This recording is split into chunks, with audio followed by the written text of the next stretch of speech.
Clutch నొక్కండి, complete clutch నొక్కండి. First gear వేయండి. ఎస్, స్లోగా క్లచ్ రిలీజ్ చేయండి.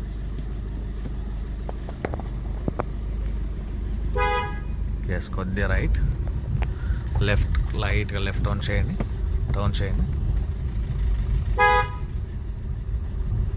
స్ట్రైట్ చేసుకోండి. ఎక్సలేటర్ ఇవ్వండి. ఎక్సలేటర్ ఇవ్వండి. క్లచ్ నొక్కండి. సెకండ్ గేర్ వేయండి. క్లచ్ నొక్కేసి neutral, left down, clutch release చేయండి. లెఫ్ట్ తిప్పండి స్లోగా.